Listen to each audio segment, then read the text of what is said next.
इकडं आपण तांदूळ, मुगाची डाळ, तुरीची डाळ सगळं धुवून घेतो आहे. सगळं चाळणीवर घालून निथळत ठेवायचं आहे आणि त्यानंतर रात्रभर किंवा जास्तीत जास्त 5 ते 6 तास कॉटनच्या कपड्यावर फॅनखाली महत्त्वाची गोष्ट वाळत घालायचे आहेत. आता मी रात्रभर वाळत घातलं आहे आणि दुसरे दिवशी सकाळी सगळ्यात पहिल्यांदा तांदूळ घेतलेत. तांदूळ छान खडखडीत वाळले होते, पण आपल्याला प्रोडक्ट टिकवण्यासाठी नेहमीप्रमाणे तांदूळ मी भाजून घेते आहे. तांदूळ छान कुरकुरीत होईपर्यंत भाजायचे आहेत किंवा त्यातलं पूर्ण मॉइश्चर जायला पाहिजे की आपला पदार्थ 2 ते 3 महिने, मी तर म्हणते 4 महिने सहज टिकतो. आता इथं तांदूळ कुठले घ्यायचे आहेत, तर तांदूळ हे घेताना आता मी इथं इंद्रायणी घेतलेत, तर तुम्ही काय करा, अखंड इंद्रायणी घ्या. मी कणी घेतला होता कारण माझ्याकडं कणी होता, पण नेहमी बिझनेससाठी अखंड तांदूळ वापरा. इंद्रायणी अखंड तांदूळ घ्या, कणी वापरू नका. मुगाची डाळ भाजायची आहे, तुरीची डाळ पण भाजायची आहे. मुगाची डाळ भाजताना बारीक गॅसवर आपण कुरकुरीत होईपर्यंत भाजून घ्यायची आहे. बारीक गॅसवर कुरकुरीत होईपर्यंत भाजून घ्यायची आहे, हे महत्त्वाचं आहे. खाऊन बघा एखादा कण. कसं आहे की ह्याच्यात आपण धुतलं आहे स्वच्छ, तर पाणी राहता कामा नये. आता छान कुरकुरीत झाली आहे, तांदळाच्या ह्याच्यावरच घातली आहे आणि तुरीची डाळ मी आता भाजून घेते आहे. तुरीची डाळसुद्धा काय करायचे, छान कुरकुरीत होईपर्यंत भाजून घ्यायची आहे. तांदूळ अखंड का घ्यायचा हे मी तुम्हाला पुढं सांगते, की तांदूळ शक्यतो अखंड घ्या. कणी कुठलाही तांदूळ घ्या दुसरा, पण अखंड घ्या. आता हे सगळं गार करत, पूर्ण गार करत ठेवायचं आहे. दुसऱ्या पॅनमध्ये आता काय केलं आहे, आपण एक 2 ते 3 चमचे तेल घातलं आहे. तेल चांगलं तापलं की 1 चमचे मोहरी, 1 चमचा जिरे, 2-3 तमालपत्र, लाल मिरच्या 2-3, दालचिनी 2-3 तुकडे, लवंग 2-3, 4-5 मिरे आणि चक्रफूल, कढीपत्ता घालायचा आहे. हे सगळं घालून छान परतून घ्यायचं आहे. गॅस बारीक ठेवा. बारीक गॅसवर मंदपणे सगळं छान परतत राहिलं की ते सगळं कुरकुरीत होईल. आपल्याला प्रोडक्ट टिकवायचं आहे. कोथिंबीर बारीक चिरलेली मी घातलेली आहे आणि आता कोथिंबीर कुरकुरीत होईपर्यंत परतत राहायचं आहे, की आपल्याला थोडीशी तोडून बघायची आहे नंतर कोथिंबीर, मिरची की छान कुरकुरीत झाली आहे का. आता यामध्ये अर्धा चमचा हिंग घातलेला आहे. हे सगळं छान आपण परतत आहोत. आता यानंतर यामध्ये आपण अर्धा चमचा हळद घातली आहे.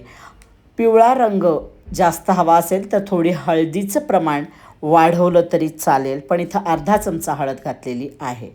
आता यामध्ये आपण भाजलेले तांदूळ आणि दोन्ही डाळी सगळ्या याच्यात घालायच्या आहे आणि परत मिनिटभर भाजून घ्यायचं आहे. छान लाल रंग आलेला आहे त्याला. सॉरी, पिवळा रंग आला हळदीचा, तिखट नंतर घालायचं आहे. एक 2 ते 3 मिनटं छान सगळं परतून घ्यायचं आहे. आता तांदूळ अखंड का घ्या, तर सतत तो आपण धुणार आहोत, वाळवणार आहोत, परतणार आहोत, याच्यामुळं त्याचं तुकडे पडतात. म्हणून अखंड तांदूळ घ्या. तुम्ही जर आधीच तुकडा घेतला तर काय होईल, आज आपण काय करणार आहोत, खिचडी प्रीमिक्स आणि कढीचं प्रीमिक्स बघणार आहोत. तर खिचडी प्रीमिक्ससाठी मऊच खिचडी आपल्याला आवडती, पण तरी तांदूळ हा अखंड तांदूळ वापरा. मी इंद्रायणी वापरला आहे. तुम्हाला बिझनेससाठी अजून कुठला स्वस्त हवा असेल तर तुम्ही वापरू शकता. वेगळ्या कढईत परत तेल तापवत ठेवायचं आहे. 4-5 चमचे त्याच्यात आलं खिसलेलं अर्धा चमचा, लसूण बारीक चिरलेला घाला आणि 3 ते 4 मिरच्या बारीक चिरलेल्या घाला. आता चिवड्याला जसं आपण करतो, म्हणजे तुमच्या लक्षात येईल, चिवड्याला जसं आपण कुरकुरीत करतो त्याप्रमाणे हे सगळं कुरकुरीत करायचं आहे आणि मग वरून ही फोडणी द्यायची आहे बरं का. म्हणजे काय होईल, आपलं छान आलं लसूण छान कुरकुरीत होईल आणि त्याचा स्वाद आणखीन सुंदर येईल. खूप रंग देखणा आला आहे बघताय. आहा हा हा, करून ठेवा. मला तर एवढं उपयोगी पडतं ना. आमच्या आईला ना पोळी भाजी किंवा भात लागतो. मग आता कधी पोळी भाजी नसेल तर मस्त मी अशी खिचडी 2 मिनटात करून देते तिला. आता पूर्ण गार करत ठेवायचं आहे आणि त्यामध्ये तिखट, गरम मसाला घालून मिक्स करायचं आहे. आपण मिरची घातली आहे, लाल मिरची घातली आहे, हिरवी मिरची घातली आहे, म्हणून तिखट तुम्हाला आवडीनुसार घाला. अजून तिखट हवं असेल तर अजून 1 चमचा घाला, पण मी अर्धा चमचाच घातलेलं आहे. आता वेगळ्या कढईमध्ये आपण काय करणार आहोत, कढी प्रीमिक्स. तर त्याच्यासाठी काय काय लागणार आहे, तर हे सगळं साहित्य मी काढून ठेवले, पुढं देणार आहेच. आता त्यामध्ये जिरे घातलेत पहिल्यांदा, नंतर कढीपत्ता घातला आहे. जिरे आणि कढीपत्ता चांगला तडतडला पाहिजे, कढीपत्ता कुरकुरीत झाला पाहिजे, मग खडा मसाला घाला. 4-5 लवंगा, 4-5 मिरे, तमालपत्र, दालचिनी. आता सगळ्यात महत्त्वाचं लक्षात ठेवा, लाल मिरच्या घातल्यात. हा जो खडा मसाला असतो हा खूप दिवसाचा कधीही वापरू नये. खूप दिवसाचा वापरला तर त्याचा सगळा रंग, वास गेलेला असतो. म्हणून जेवढा ताजा तुम्ही बाजारातून आणाल तेवढा चांगला. आणि याच्यात आता मेथ्या घातल्यात, लसूण चिरलेला घातलेला आहे, आलं घातलेलं आहे. परत ते सुद्धा काय करायचं आहे तुम्हाला, कुरकुरीत छान करायचं आहे. कढी प्रीमिक्स करतो आहे आपण. मगाशी आपण मुगाच्या डाळीचं खिचडीचं प्रीमिक्स केलं आहे. आता यामध्ये हिरवी मिरची बारीक चिरून घातली आहे. सगळं छान कुरकुरीत होईपर्यंत करायचं आहे, परतायचं आहे. हिंग घाला, मस्त हिंगाचा स्वाद फार छान येतो कढीला. आणि याच्यामध्ये आता बडीशेप आणि धने बारीक कुटून घातलेत. 1 कप बेसन घातलं आहे आणि आता बेसन सगळं छान खमंग भाजून घ्यायचं आहे. आपल्याला पदार्थ टिकवायचा आहे. सुंदर आपली कढी तयार होणार आहे. कढी आणि खिचडी. त्याच्यात आता अर्धा चमचा हळद घालायची आहे. आपली मस्त आता ही कढी प्रीमिक्स तयार होणार आहे. देखणा रंग आला आहे, छान मस्त खमंग वास सुटतो त्याला एक. आणि सगळा खमंग वास आला की गॅस बंद करून टाका. आणि पूर्ण गार झालं की मग आपल्याला पुढचे पदार्थ घालायचे आहेत. दोन्ही पदार्थ पूर्ण गार करत ठेवूया. आता काय करायचं आहे, पूर्ण गार झालं की हे ऑप्शनल आहे. मी इथं 1 चमचा साखर घातली आहे खिचडीला. गुळाची पावडर असेल तर तुम्ही गुळाची पावडर घाला, मीठ घाला. मी इथं साखर घातली आहे, गुळाची पावडर माझ्याकडं नव्हती. आपण प्रीमिक्स करतो आहे. गोडवा खिचडीला फार छान लागतो बरं का. चव बॅलन्स व्हायला नेहमी थोडी साखर किंवा गूळ वापरायचा. आणि मस्त आपलं खिचडी प्रीमिक्स तयार झालेलं आहे. हे भरून ठेवा. मस्त 3-4 महिने तुम्ही याचा वापर करू शकता. कशी खिचडी करायची आहे हे पुढं बघणार आहोतच. बिझनेस करायचा आहे, बिझनेस करा. घरात वापरायचं आहे, घरात वापरा. मस्त आपली खिचडी प्रीमिक्स तयार झालेलं आहे. आता कढी, ह्याच्यात पण साखर नक्की घाला बरं का. साखर किंवा गूळ, साखरच घाला. 2 ते 3 चमचे साखर घातली आहे, मीठ घातलं आहे. सगळं छान हलवायचं आहे. पूर्ण गार झाल्यानंतर साखर घाला दोन्हीही पदार्थात. पिठी साखर घातली तरी चालेल, पिठी साखर थोडी जास्त लागेल. आणि इथं मी अखंड साखर घातली आहे. तुम्हाला बिझनेस करायचं आहे तर पिठी साखर घातली तरी चालेल. आता हे सुद्धा आता काय करायचं आहे, सगळं छान आता आपण भरून ठेवणार आहोत. दोन्हीही आपलं तयार झालेलं आहे. प्रीमिक्स तयार झालीत. आता त्याच्यापासून आपण काय करायचं आहे, खिचडी कशी करायची ही सगळ्यात पहिल्यांदा बघूया आता आपण. आता मी काय केलं आहे, साधारण 1 कप त्यातनं घेतलेला आहे. ज्या काही भाज्या माझ्याकडं होत्या त्या स्वच्छ धुवून घेतल्यात, त्या सगळ्या घातल्यात. आणि त्यामध्ये आता मी काय करते आहे, गार पाणीच घालते आहे. तुम्ही आता हे मी तुम्हाला दाखवायचं आहे म्हणून सांगते. तुम्हाला जर एरवी हवा असेल तर तुम्ही काय करा, 3 कप पाणी घातले. पाणी आधी उकळून घ्या आणि मग हे घातलं तरी चालेल, भाज्या आणि हे. आता हे मला झटपट दाखवायचं आहे, व्हिडिओ खूप मोठा होईल म्हणून मी पटपट करते आहे. त्याला उकळी आली की शिट्टी म्हणजे झाकण लावा आणि 1-2 शिट्ट्या करा. एरवी तुम्ही तिप्पट पाणी घ्या, पाणी उकळत ठेवा, भाज्या घाला, अजून काय हवा असेल तर घाला आणि शिजत ठेवा. आता काय केलं आहे, दही घेतलं आहे, दही फेटून घ्यायचं आहे.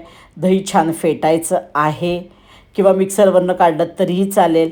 आणि पाणी अर्धा कप दही असेल तर 1 ते 2 कप, तुम्हाला जेवढी पातळ कढी हवी आहे त्यानुसार पाणी घाला. आणि आता त्याच्यात कढी प्रीमिक्स घालायचं आहे. सगळं छान हलवायचं आहे. आधी सगळं व्यवस्थित करून घ्या, सगळ्या गुठळ्या मोडा आणि मगच गॅस लावा. सगळं छान मिक्स करायचं आहे आणि मग गॅस सुरू करायचा आहे. तिकडं खिचडीला शिट्टी होणार आहे आणि इकडं आपली कढी तेवढ्यात होऊन जाणार आहे की 10 मिनटात कढी आणि खिचडी तयार झालेली आहे. कढी तुम्हाला घट्ट पातळ जशी हवी आहे त्यानुसार तुम्ही त्याच्यात पाणी ॲडजस्ट करा. हे बघा किती छान झाली आहे, वास तर एवढा सुंदर येतो आहे ना. भाज्या घाला, वरनं तूप घाला मस्त. कढी खिचडी प्रीमिक्स आपलं तयार झालेलं आहे. मसाला खिचडी प्रीमिक्स. तांदूळ 2 कप म्हणजे अर्धा किलो साधारण होतात 40 रुपये. तांदूळ तुम्ही अख्खा वापरा, तुकडा कुठलाही वापरू नका. इंद्रायणी असेल किंवा कुठलाही वासाचा चांगला तांदूळ इथं घ्या. मूग डाळ अर्धा कप 125 ग्रॅम होते 32 रुपये. तूर डाळ पाव कप घ्या, 80 ग्रॅम होते साधारण 15 रुपये. तेल 4 चमचे, जिरा 1 टीस्पून, मोहरी 1 टीस्पून, मिरे 8-10, तमालपत्र 3-4, लाल मिरच्या 2-3, कढीपत्ता 15 ते 20 घ्या. कोथिंबीर एक साधारण पाव वाटी घ्या. हिंग अर्धा टीस्पून, मीठ चवीनुसार, हळद 1 टीस्पून, हिरवी मिरची 3-4, आले किसलेलं 1 टीस्पून, मिरची पावडर 1 टीस्पून, गरम मसाला 1 टीस्पून आणि साखर 2 टीस्पून. या सगळ्याचा खर्च इथं मी 100 रुपये लिहिला आहे. टोटल 287 रुपये खर्च झाला आहे. 53 रुपये मी गॅसचा धरते आहे कारण गॅस खूप महागलेला आहे. इंडक्शनवर केलं तर स्वस्त पडेल. 340 रुपये झालेला आहे. 340 रुपयामध्ये 800 ग्रॅम प्रोडक्ट तयार होतं. आता इथं तांदूळ मी चांगला घेतला आहे. तुम्ही तांदळाच्या कॉस्टिंगवर तुमचं सगळं इथं अवलंबून असणार आहे. तर तुम्ही मोठ्या प्रमाणात केलं तर हे तुम्हाला परवडणार आहे. तर साधारण 800 ग्रॅम, आता जर किलोच्या प्रमाणात आपण बघितलं तर 1600 ग्रॅम तयार होतं. इथं रुपये चुकूचे लिहिले 650 रुपयामध्ये. आता 650सुद्धा कसं आहे ना, तुम्ही होलसेल सगळं घेतलं तर तुम्हाला स्वस्त पडणार आहे. तर इथं काय झालं आहे, साधारण 500 अर्धा किलोचे 3 पाकिटं आपली इथं तयार होत आहेत. आता हे पुढचं कॉस्टिंग तुम्ही काढा, कारण काय झालेलं आहे की आता हे दर आपले सगळेच वरखाली होत आहेत. तर तुम्हाला जे काही खर्च येईल तर त्याच्या दुप्पट तुमच्या पाकिटाची MRP असणार आहे. आता जर तुम्हाला एक 100-125 रुपयाला जर अर्धा किलोचं पाकिट पडलं किंवा 150 रुपयाला, तर तुम्ही 300 रुपये त्याची कॉस्ट ठेवू शकता किंवा सरळ छोट्या प्रमाणात ठेवा, 300 ग्रॅम. म्हणजे काय होईल, लोकांना परवडेल पण. तर इथं तुम्हाला आता थोडंसं काय करायला लागणार आहे, मी अजून बघितलेलं नाही आहे, तर तुम्ही थोडा सर्वे करा की कितीला आहे बाहेर खिचडी प्रीमिक्स आणि त्यानुसार तुमचे रेट तिथं ठरवा. आता आपण बघूया कढी प्रीमिक्स. कढी प्रीमिक्ससाठी आता मी हिचं कॉस्टिंग ह्याचंही काढलेलं नाही, ह्याचंही तुम्ही काढायचं आहे आता आणि मला सांगायचं आहे. तूप 2 टेबलस्पून, जिरे 1 टीस्पून, मेथीदाणा अर्धा टीस्पून, दालचिनी 2, लवंग 5-6, लाल मिरची 2-3, कढीपत्ता 10-15 पानं, हिरव्या मिरच्या 5 ते 6 आवडीनुसार कमी जास्त करा, लसूण 2 टीस्पून चिरलेला, हिंग अर्धा टीस्पून, हळद अर्धा टीस्पून, कोथिंबीर 3 टीस्पून, बेसन 1 कप घेतलं आहे, मीठ चवीनुसार आणि साखर 2 टेबलस्पून. आता हे सगळं तुम्ही घ्या. बेसनवर 200 ग्रॅम साधारण होईल, तर तुम्ही बघा 1 कप बेसन किती ग्रॅम होतं आहे आणि हा सगळा खर्च. आणि जसं मागे सांगितले त्याप्रमाणे कढी प्रीमिक्सचं पण तुम्हाला थोडा सर्वे करा आणि बघा कसं आहे, किती रुपयाला आहे. तुम्हाला मी प्रोडक्ट दिलेला आहे, तर थोडंसं तुम्हाला इथं काम करायला लागणार आहे. ह्या किती रुपयाला तुम्हाला कॉस्टिंग जाती आणि त्याच्या दुप्पट किमतीला तुम्ही MRP ठेवणार आहे. आता तुम्ही कसं करणार हे, तर या प्रोडक्टपासून तुम्हाला कढी करायची असेल तर तुम्ही प्रोडक्ट घ्यायचं आहे, त्यातलं 1/4 कप कढी प्रीमिक्स तुम्ही घेतलं असेल, पाव कप कढी प्रीमिक्स घेतलं तर अर्धा कप दही फेटून घ्यायचं आहे आणि त्याच्यात 3 ते 4 कप पाणी घालायचं आहे. तुमच्या आवडीनुसार कमी जास्त करा आणि काय करा, पाणी आणि दही उकळलं की त्याच्यामध्ये कढी प्रीमिक्स घालायचं दाखवल्याप्रमाणे. फक्त माप तुम्हाला दाखवण्यासाठी इथे मी केलेला आहे. अर्धा कप कढी प्रीमिक्स असेल तर त्यात पाव कप कढी प्रीमिक्स असेल, अर्धा कप दही घाला, त्याच्यात 3 ते 4 कप पाणी घाला. व्हिडिओ आवडला, जरी आवडला तरी लाईक करा, जास्तीत जास्त शेअर करा, म्हणजे खरंच कोणाला गरज असेल तर त्यांच्यापर्यंत व्हिडिओ पोचेल. आणि अजूनपर्यंत माझं चॅनल सबस्क्राईब केलं नसेल तर नक्की सबस्क्राईब करा. सबस्क्राईब करायला कुठले पैसे लागत नाहीत. चला मग काय करा, आधी सबस्क्राईब करा. व्हिडिओ आवडला लाईक शेअर सबस्क्राईब. चला परत भेटूया आपण पुढच्या व्हिडिओला. तोपर्यंत टाटा बाय बाय.